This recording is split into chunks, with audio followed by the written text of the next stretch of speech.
ఆంధ్రప్రదేశ్ ఎన్నికల్లో అత్యంత ఆసక్తిని కలిగించే నియోజకవర్గాల్లో కడప లోక్సభ స్థానం ఒకటి. ఎందుకంటే ఇక్కడ పోటీ చేస్తుంది వైఎస్ఆర్ కాంగ్రెస్ పార్టీ నుంచి వైఎస్ అవినాష్ రెడ్డి పోటీ చేస్తున్నారు.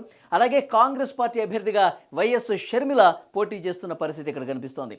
ముఖ్యంగా వైఎస్ అవినాష్ రెడ్డి వివేక హత్య కేసులో నిందితుడిగా ఉన్నారు. ప్రస్తుతం దాన్నే ప్రస్తావిస్తూ వైఎస్ షర్మిల కూడా ప్రచారాన్ని హోరెత్తిస్తున్న పరిస్థితి కనిపిస్తుంది. వైఎస్ ఫ్యామిలీ నుంచి నేరుగా ఇద్దరు పోటీ పట్టడం అనేది కడప లోక్సభ స్థానానికి సంబంధించి మొదటిసారిగా ఇలాంటి పరిస్థితి కడపలో కనిపిస్తోంది.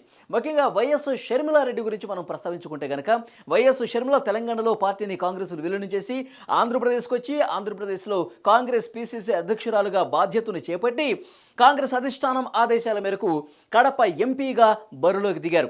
కడప ఎంపీ అభ్యర్థిగా ప్రచారం నిర్వహిస్తూ ఆమె చేసేటటువంటి ప్రసంగాల్లో ముఖ్యంగా వైఎస్ అవినాష్ రెడ్డి గురించే ప్రస్తావిస్తున్నారు. వైఎస్ అవినాష్ రెడ్డి వైఎస్ వివేకానంద రెడ్డి హత్య కేసులో నిందితుడిగా ఉన్నారని చెప్పి ప్రధానంగా దీన్నే ప్రచార అస్త్రంగా తీసుకుని ముందుకు పోతున్న పరిస్థితి కనిపిస్తుంది.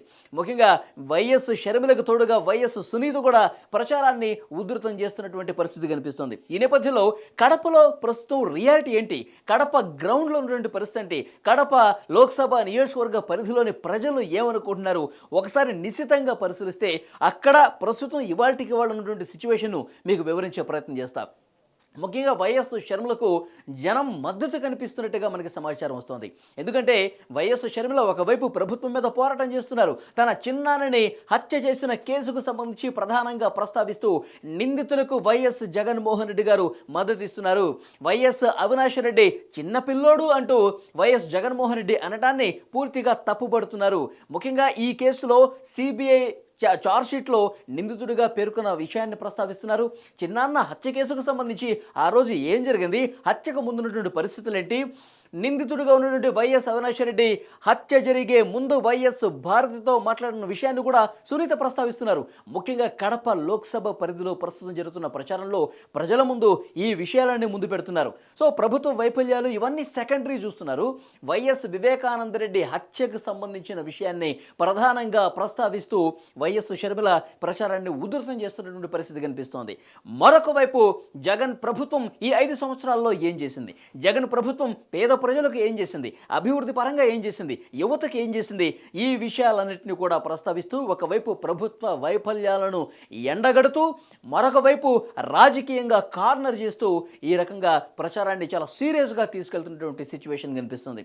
ఒకసారి మన కాంగ్రెస్ పరిస్థితిని ఒకసారి అంచనా వేసుకుంటే కనుక 2019లో జీరో కాంగ్రెస్.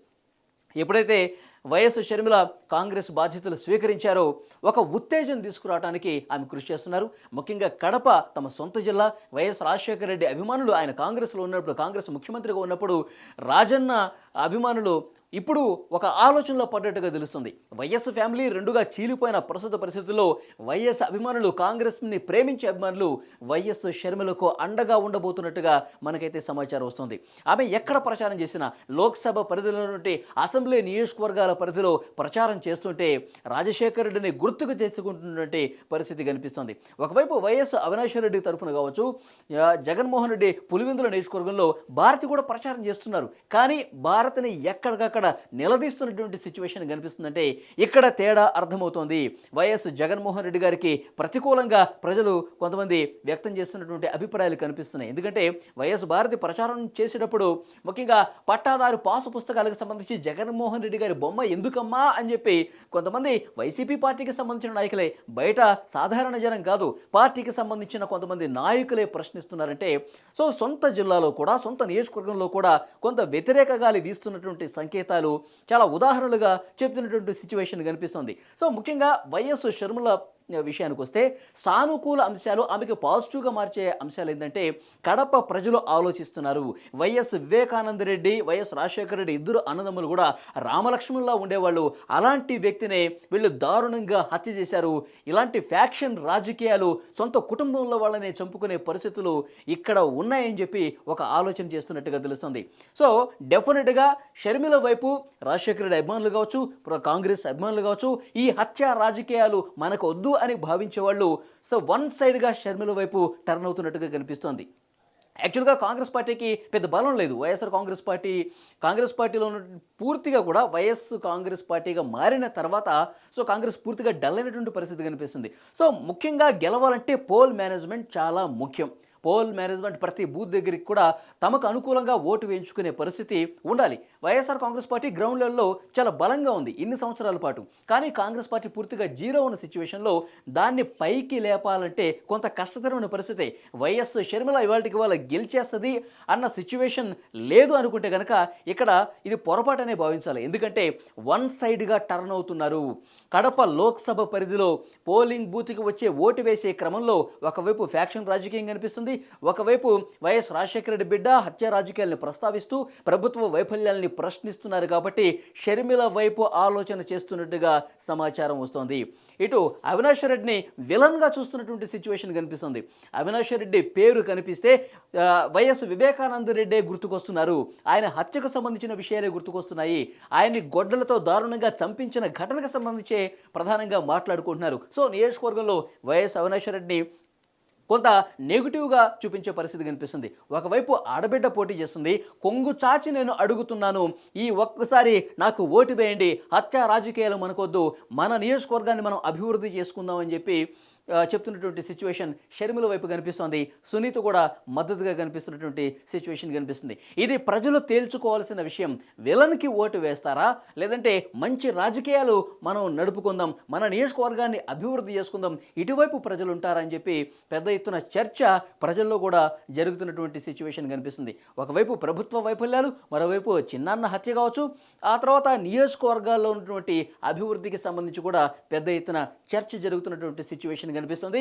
మెజారిటీ ప్రజలు ఇప్పుడు ఓటర్లు కొంత స్తబ్దుగా ఉన్నటువంటి పరిస్థితి కనిపిస్తుంది. చాలా జన సమీకరణ కావచ్చు, జగన్మోహన్ రెడ్డి ప్రచారం చేసినా, అవినాష్ రెడ్డి ప్రచారం చేసినా, ఇక్కడ ప్రభుత్వం తరఫున ఎవరు ప్రచారం చేసినా వైఎస్ఆర్ కాంగ్రెస్ పార్టీ తరఫున పెద్ద ఎత్తున జనం వస్తున్నారు. కానీ వాళ్ళందరూ వన్ సైడ్గా ఓటు వేస్తారన్న నమ్మకం ఈసారి లేదు. డెఫినెట్గా ఓట్లలో చీలిక రాబోతోంది.